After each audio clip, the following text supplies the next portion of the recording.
Zaporizhzhia में Ukraine का drone attack, अलग अलग इलाकों में भीषण हमला हुआ है, रूसी टैंक को निशाना बनाया। यूक्रेनी हमले में रूस के कई टैंक तबाह हुए हैं, जिसकी तस्वीरें सामने आई। ये देखिए, ये तस्वीरें अलग अलग इलाकों की हैं जहां पर ये हमले किए गए, फ्रेश अटैक की ये तस्वीरें ज़ैपोरिज़िया से हैं। ज़ैपोरिज़िया में यूक्रेन का ये ड्रोन अटैक, टैंकों को बनाया गया निशाना।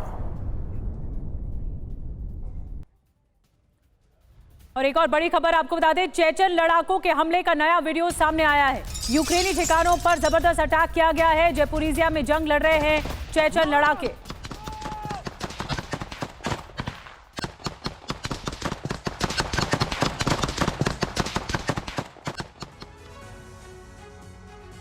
और यूक्रेन की मदद के लिए अमेरिका का नया प्लान, जब्त रूसी संपत्तियों से यूक्रेन की करेगा मदद। अमेरिकी संसद से प्रस्ताव पास होने का इंतजार। प्रस्ताव पास होने के बाद रूसी संपत्ति बेचेगा अमेरिका।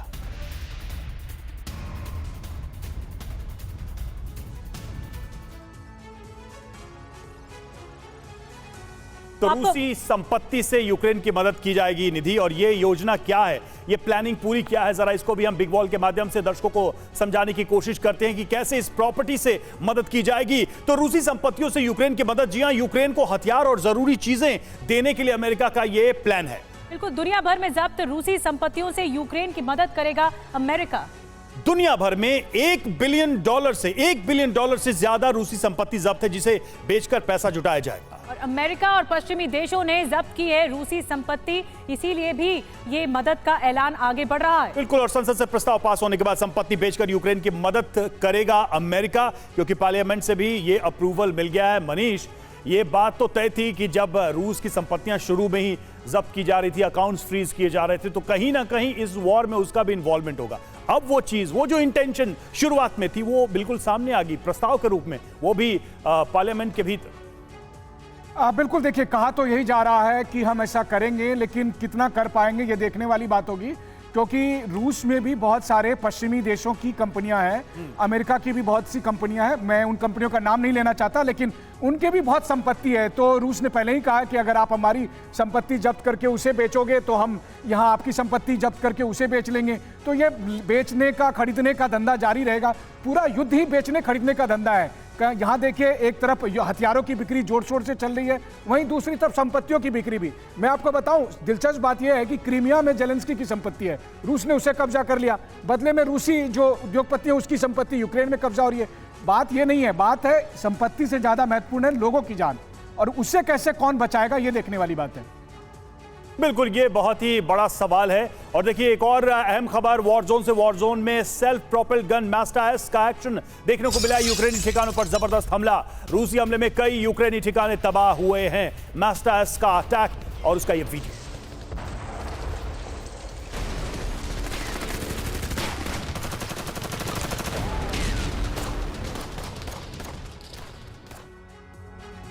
और एक और बड़ी खबर है, चलती टैंक पर ATGM से हमला हुआ है। रूस ने यूक्रेनी टैंक को निशाना बनाया है।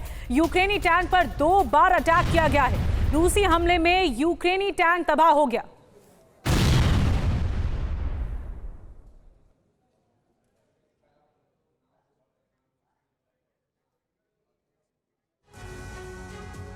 और वॉर जोन से यूक्रेन की नई रणनीति, रूस पर हमले और तेज करेगा यूक्रेन।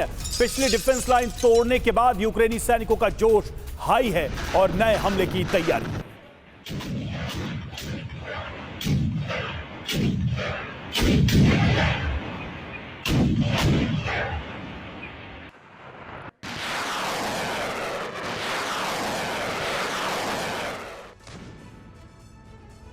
तो यूक्रेन के अपने काउंटर ऑफेंसिव को आगे बढ़ाने की ये रणनीति है। अगला कदम क्या होगा उसकी हम बात कर रहे हैं। तो रूस की पहली डिफेंस लाइन तोड़ने के बाद यूक्रेन ने यह फैसला लिया है, रूस पर अब और तेज अटैक करेगा यूक्रेन और ये हमले बढ़ाएगा। रूसी कब्जे वाले इलाके पर अब ज्यादा से ज्यादा हमले करेगा यूक्रेन। रूस के कब्जाए इलाकों को जल्द छुड़ाने की तैयारी है।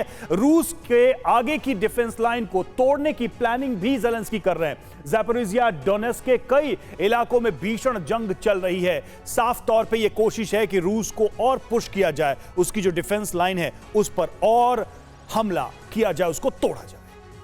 और रूस यूक्रेन युद्ध से आगे बढ़ते हैं। एक और बड़ा जो वॉर फ्रंट है वो है चीन ताइवान का। ताइवान की सीमा में घुसे चीन के एयरक्राफ्ट, ये बड़ी खबर मिल रही है। 2 एयरक्राफ्ट ताइवान की सीमा में घुसे हैं। जवाब में ताइवान ने भी एयरक्राफ्ट भेजे हैं। चीन के एयरक्राफ्ट को खदेड़ा गया है, तो ताइवान एक्टिव हो गया है क्योंकि बॉर्डर इलाके पर जो चीन के एयरक्राफ्ट देखे गए उसका जवाब भी एयरक्राफ्ट से ही दिया जा रहा है।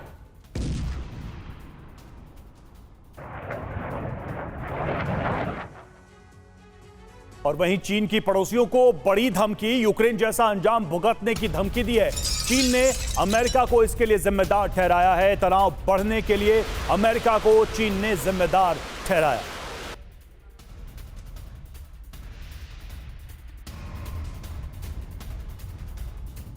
तो चीन ने अपने पड़ोसियों को धमकी दी और सीधे तौर पर अगर देखा जाए तो ताइवान इसमें सबसे बड़ा टारगेट है कि यूक्रेन जैसा हाल होगा। क्या कहा गया है चीन की तरफ से इस धमकी, इस चेतावनी में, इस पर भी जल्दी से नजर डालते हैं। बड़े बिंदु क्या हैं इस धमकी के तहत? तो चीन ने पड़ोसियों को यूक्रेन जैसा अंजाम भुगतने की धमकी दी है, यानी जो हाल अभी यूक्रेन का है उसके पड़ोसी मुल्कों का हो सकता है। चीन ने कहा कि दक्षिण पूर्व एशियाई देश यूक्रेन के नक्शे कदम पर न चले, यूक्रेन को फॉलो न करें। चीनी विदेश मंत्री वांग यी बोले यूक्रेन जैसी त्रासदी एशिया में नहीं हो। यूक्रेन को फॉलो करेंगे तो वही हाल होगा। एशियाई देश बातचीत, सहयोग के जरिए क्षेत्रीय सुरक्षा को बढ़ावा दे। साथ में अपील भी की गई है, धमकी और अपील दोनों। बढ़ते तनाव के लिए वांग यी अमेरिका को जिम्मेदार ठहराते नजर आ रहे हैं। वो अमेरिका को इसके पीछे मान रहे हैं। साउथ चाइना सी में अमेरिका की वजह से तनाव बढ़ा है। वांग यी का यह कहना है कि अमेरिका इसके पीछे की मूल वजह है। क्या मनीष क्या ऐसा हो सकता है कि यूक्रेन जैसी स्थिति हो? क्योंकि यूक्रेन और रूस और चीन, ताइवान या दूसरे देश, बिल्कुल डायनेमिक्स अलग है, बिल्कुल सिचुएशन अलग है और हिस्ट्री भी अलग है। देखिए रवि, कहते हैं ना कि दिल की बात जुबान तक आ जाती है। यही असल में चीन की मंशा है कि रूस यूक्रेन युद्ध खत्म होने के बाद वो ताइवान पर हमला करेगा। लेकिन मैं आपको बता दूं कि चूंकि मैं खुद ताइवान में होकर आया हूं, मैंने ताइवान की मिलिट्री प्रिपरेशन को खुद देखा है। ताइवान ने इसके लिए पूरी तैयारी कर रखी है और अमेरिका ने भी 3 दिन पहले $80 मिलियन की वो फंड से मदद दी है जो अमूमन अमेरिका एक संप्रभु राष्ट्र को देता है, हथियार देने की घोषणा की है। इस वक्त अमेरिकी हथियारों की बहुत जरूरत है ताइवान को। लेकिन असल बात यह है कि दरअसल चीन ये सोचता है कि क्या वो रूस जैसा शक्तिशाली है, तो नहीं है। क्योंकि मुझे लगता है कि जितने सैंक्शन रूस पर लगे, अगर उसके आधे भी चीन पर लग जाए तो चीन शायद। लेकिन मनीष, इस बीच अमेरिका चुप नहीं बैठेगा अगर इस तरह की धमकियां चीन की ओर से आ रही हैं तो? किसी को चुप नहीं बैठना चाहिए। मुझे लगता है ताइवान भी चुप नहीं बैठेगा और इतिहास गवाह है, जब जब चीन और ताइवान की लड़ाई हुई है हमेशा जीत ताइवान की हुई है। और आप सोचिए ताइवान क्यों, कल के दिन में भारत के सामने जिस तरह हेगरी दिखाने की कोशिश करता है, क्या भारत चुप बैठेगा? क्या कोई और देश चुप बैठेगा? अभी फिलीपींस समेत 1 दर्जन देशों ने चीन के विवादित नक्शे को लेकर विरोध जताया। तो चीन चारों तरफ से घिरा हुआ है और कोई भी देश चीन के हमले के खिलाफ चुप नहीं बैठने वाला है। चीन चारों तरफ से घिरा हुआ है, कोई भी चुप नहीं बैठेगा। और दूसरी तरफ एक नया मोर्चा, जो जंग का नया मोर्चा है, वो भी इस रूप में चीन की धमकियों के साथ खुलता हुआ नजर आ रहा है। बहुत बहुत शुक्रिया मनीष आपका ये तमाम डिटेल में बात करने के लिए।